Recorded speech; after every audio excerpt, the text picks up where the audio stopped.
everyone, it's Alice and welcome to episode 2 of Book Chat.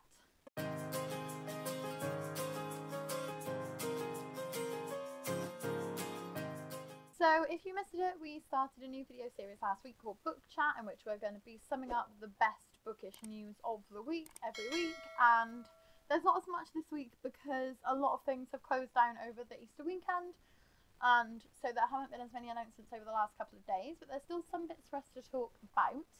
I will just apologise in advance because I am in my Jimmy jammies because I'm feeling very poorly, but the show must go on, and it's just like me to feel really, really ill on a day when basically everything in the entire country is closed.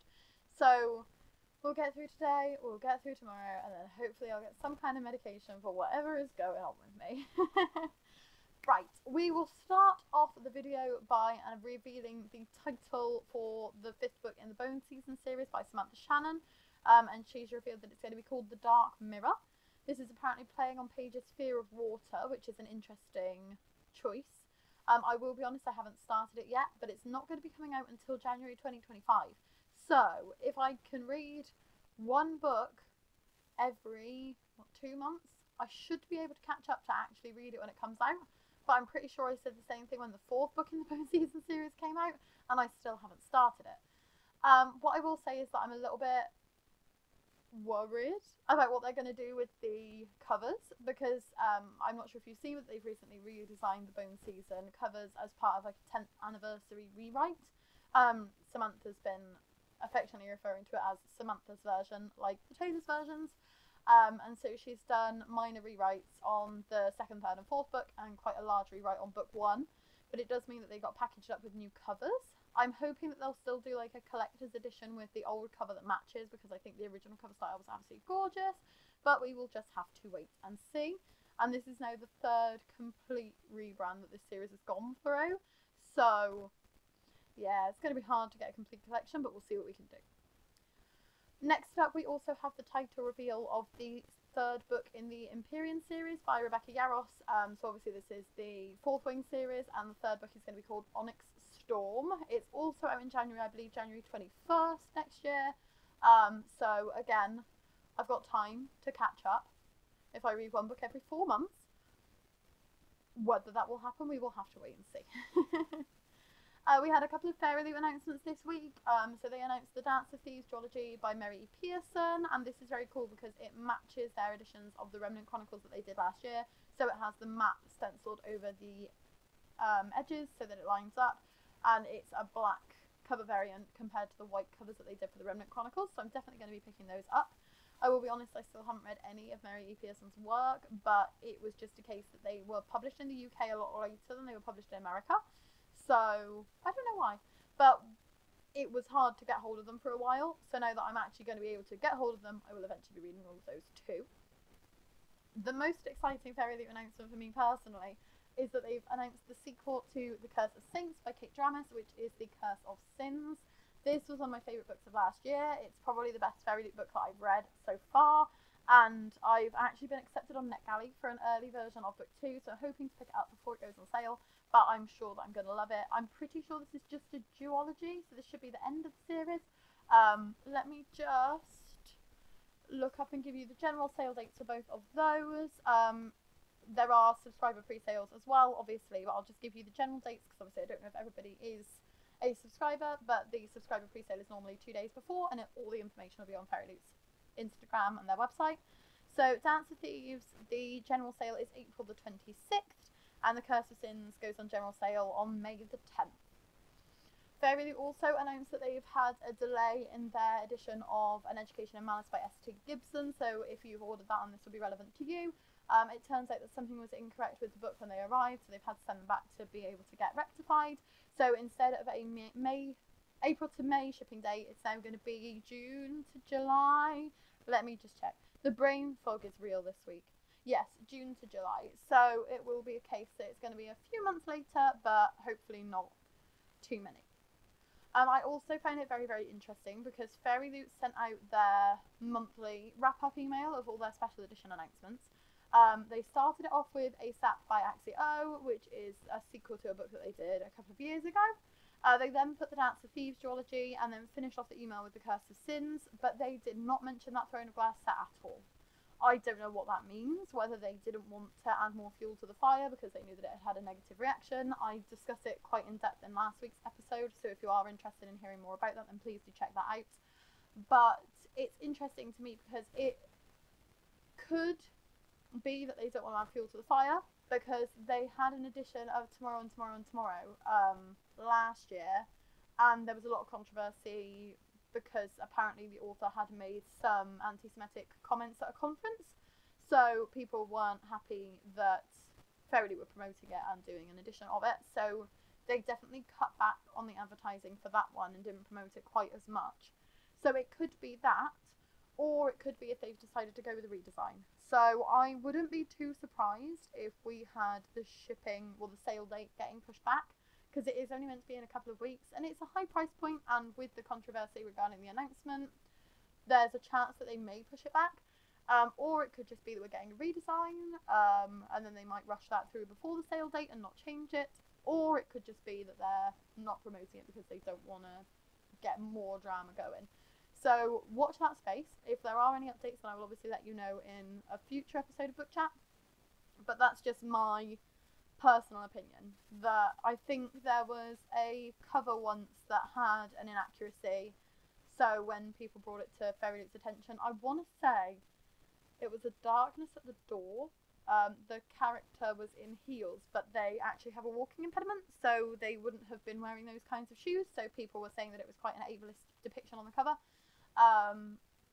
When that happened, I'm pretty sure Fairy Loot got the redesign through, or announced that they were doing the redesign, but the sale date went ahead before the redesign was revealed. I might be wrong, I think that was about 3 years ago, but it would ring true with Fairy Loot that they have in the past changed things to make them more accurate. But again, we will let you know as and when that happens. I'm going to have to refer to my phone now because the Broken Binding have revealed so many things this week that I honestly cannot hold them all in my tiny little noggin. But it has been an exciting announcement for them. I think I said to Sean that at one point in the last 24 hours they've made 6 announcements. So they were really cramming everything in before Easter kicked off. They announced their editions of the Earthsea duology by Octavia E. Butler, and those are on general sale on the 7th of April. From what I can gather with the Broken Binding, they always keep some copies back for general sale. It's how I managed to get my copies of Roots of Chaos by Samantha Shannon, and it's how I managed to get my copy of the Bone Season that they did as well, because I'm never going to be a Broken Binding subscriber. Their waitlist is really, really long, and even though their editions are of a very high quality, I just don't think I'm ever going to be able to face being on that list and seeing what I'm missing out. But that one will be general sale on 7th of April. They also announced an edition of 5 Broken Blades by Mia Corland. That's on the 14th of April, the general sale. I hadn't actually heard of that book at all, but it looks really freaking cool, so I'm going to be keeping an eye out for that in the future. They announced an edition of Service Model by Adrian Tchaikovsky. That's on general sale on the 21st of April. They've done most of Adrian Tchaikovsky's other books. They did the, I want to say it's called Children of Time series, but that might be what one of the books is called. I'll ask Sean if he can pop it up on the screen. But they were beautiful and they were on general sale for so long, and I nearly bought them, but we were trying to save money, and I regret it to this day because Galaxy print is my weakness. And I held off and I didn't get them, and I should have, but it didn't surprise me that they announced another Adrian Tchaikovsky edition, and I think he has another book coming out later this year, so we can probably expect to see an edition for that as well. They also announced the sale date for the midnight editions of the Dandelion Dynasty by Ken Liu. That's on the 29th of April. So what happened with this is that they did their editions of Dandelion Dynasty very, very early in the life of the Broken Binding. They sold out, they're reselling for a ridiculous amount, so they decided to make it fairer for people so they weren't paying ridiculous resale prices. They would do a different colourway, so the originals are still exclusives, but obviously it would be at their price, it wouldn't be overly expensive. Personally, I absolutely love these editions. Purple is my favourite colour, I am an absolute sucker for it. I had signed up for the waitlist for this one, so there is a pre-sale for people who were on the waitlist before it got announced. It's a high price point, and we are trying to save money, and it is going on sale very soon. but we're just going to have to wait and see if I can even get it, because I haven't read them yet. I've got the first one on my Kindle, but I don't think I'm going to get to it in time. But again, completely my aesthetic, very, very beautiful books.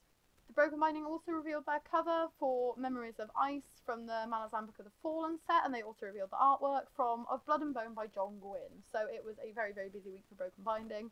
And not only that, but there's a statement that I would like to read out that they made regarding their Lies of Locke Lamora set, which is going to be available for subscribers over the next few months. And I think that their PR person, their social media representative, needs to give Fairy Loot some lessons, because it just hits the nail on the head. It's exactly what should be done in this situation.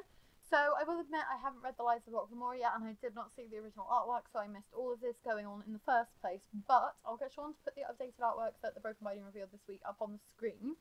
And what they put in the caption on Instagram was this: subscription update. Having listened to feedback from our subscribers concerning our initial foil designs, we are pleased to announce that we have been able to update the font on our foils to match that of our dust jackets. It was also brought to our attention that our depiction of Locke on book 1 was unintentionally similar to an existing piece of artwork by the amazing Keisha Blank. We have now adjusted this design. We have reached out to Keisha privately, but also publicly offer our sincerest, humblest and most heartfelt apologies for this oversight. The fault and blame for this situation is completely ours. We have seen the development of this piece, and we are confident that there was no intentional deception at play here. We trust our collaborators and their processes. This was a very unfortunate occurrence. We will be working hard to make sure this never happens again. We also ask that all complaints and or criticisms please be directed at ourselves and not at other parties involved. And I feel if Fairy Loot had just done something similar and said, we've heard you, you've said that it's ripping off acrylic picks, you're saying that the stencil edges are very, very similar to another company's design, we really apologise for that, we didn't realise, it was all okayed, it's our fault, so please don't come for our artists, it is our fault, we accept full responsibility. I think that that would have been a very, very different situation. I think Fairy Loot burying their heads in the sand, now completely wiping the existence of the announcement from their monthly update email, it's not great. It doesn't seem like they're listening to subscribers or that they want it to be known that they are listening. As I said though, I don't know how long this situation has been going on for, so it could have been a couple of weeks before the Broken Binding made this announcement, but I just think the clarity and the openness and the humbleness of that statement is something that other book box companies should definitely take into consideration going forwards. There is a reason that the Broken Binding have such a long waitlist. There is a reason they are so heavily subscribed, and that is because of the care and attention that they put into all of their products. If you haven't received the Broken Binding product before, you might not know, but they come wrapped in brown tissue paper with a foiled ribbon around them. They design little stickers with like a part of the set or like the name of the set on them, and the attention to detail is just superb. They really care about what they're doing, and I think it shows not only in the quality of their product, but in the way that they have these kinds of interactions with their subscribers, the way that they take things very, very seriously. So I just want to really give a big round of applause for Broken Binding, because I think that they handled the situation very, very well. It is an unfortunate occurrence. These things can happen. If there's very, very specific descriptions of a character, then it's likely that artwork will end up being similar. So it is difficult in that situation, because like, for example, if somebody illustrated Harry Potter, they'll probably go for like somebody who looks like Daniel Radcliffe. If somebody illustrates Bella from Twilight, they'll go for somebody who looks like Kristen Stewart, because those are the depictions that we've seen and those are the most common depictions. So if you've got an author who has described it very, very well, or possibly has commissioned artwork of their own, and you know what that character looks like, obviously it can cause a bit of an overlap. That's everything for announcements this week, so let's move on to the reading section and do a bit of a chat about what I've been reading this week. And the answer to that is basically nothing. I think I've been ill for a lot longer than I realised. It's all hit me today, but I'm wondering if I'm just exhausted from work and my brain's just been struggling through until I had a day off, because I worked out that yesterday it was taking me 16 minutes to read one Kindle page on my phone.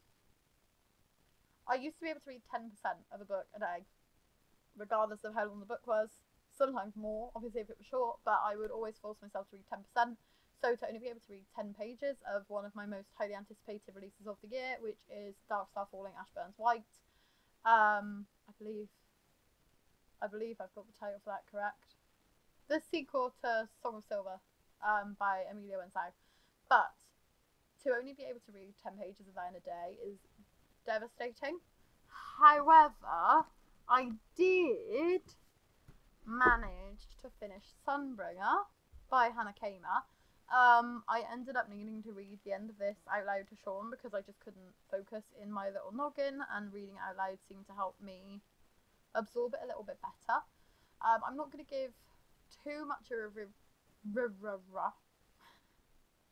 I'm not going to give too much of a review of this one because obviously it is the second book in the series, so if you haven't read Godkiller then there will be dramatic spoilers. But the thing that really diminished my enjoyment of this one was just the editing. The book feels unfinished. It's disappointing because I enjoyed the story a lot more than the first book, but I kept getting thrown out because there were like really fragmented sentences that just didn't make any sense. And when my brain fixates on things like that, I'm reading the same sentence like 70, 80, 90 times and it's still not making any sense, but I can't move on to the next sentence in the book because my brain wants to understand what's being said in the sentence. I know, it's stupid, it's probably something to do with my ADHD, I don't know. Normally I can manage it, again, ill, so probably why I can't. But there was a bit where like Skedi twitched his whiskers. That's definitely whiskers, isn't it? And somebody else manged to do like a battle or an attack or something instead of managed. And I know it's petty and pedantic and I'm one of those people that just complains about the smallest things, but if that's what really impacted my enjoyment of this, and it was really, really easy things that should have been caught at least some way into the editing process. I'm assuming proofreaders got to this, I'm assuming copy editors got to this, I'm assuming that there were like early readers who would have been able to point it out. So for it to be a finished copy, and I thought possibly it was because I was reading on my the library app. I thought maybe it was the ebook edition, but I actually did cross-reference some of the mistakes with the physical book, and they are present. So if you are somebody like me who really fixates on things like that, then make sure that you're in a good place before you try and pick this one up, because even though it is fairly short, it did take me like the whole of the fortnight that I had it out of the library to finish it off, and then I ended up needing to finish it physically because it expired on the library app.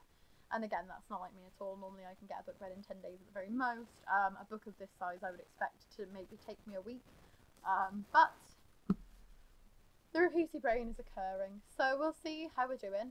I've managed to read chapter and a half, maybe 2.5 chapters of House of Flame and Shadow. And again, one of my most anticipated releases of the year. So all the books that I should be loving and flying through, I am just really struggling with. But I'm continuing to try. So hopefully, on next week's episode of Book Chat, you will have a bit more of an optimistic announcement from me, and we will be able to share that we've done a lot more. Oh, pardon me. And that we'll be able to say that we've actually managed to get at least a book finished, if not maybe 2, because I'm dipping in and out of a few other things as well. I'm still trying to carry on with Chinglish. I'm still trying to carry on with The End and Other Beginnings, which is a short story collection by Veronica Roth. So it shouldn't be difficult to finish a book, but yeah, 16 minutes per Kindle page. Like, I will load up and show you how many, like, just in case you don't read on like an e-reader, I will load up and show you how many words that is, because it's not many words, it's not a big page, and it's taken so long. I don't know if you can see it. I will screenshot, but just don't read it, because obviously I don't want to give you spoilers because it is the sequel to a book. But yeah, it's not a lot of words. It's not going well. But that was this episode of Book Chat. Thank you for bearing with me. Again, I'm sorry I'm in my pyjamas and I'm sorry that I'm poorly, but I hope that you enjoyed this video. Please do give it a like. Let me know your thoughts on any of the announcements, if you're planning on getting any of them, if you've got any theories about like what's going on with Fairy Loot, or if you've got anything that you'd like to say about the Broken Binding, if you've got any advice for conquering Repeaty Brain, because she is a beast and she is winning this war, and I don't know how I'm going to take her down. But patience and kindness, being kind to myself rather than kicking myself every time I can't read faster, those things will help. I'm Alyce, this is the Bumbling Vlogger, and we will see you next week for another episode of Book Chat. Thank you again for watching. Bye! So, they announced their editions of the Earthsea Duology. They announced their editions of the Earthsea Duology by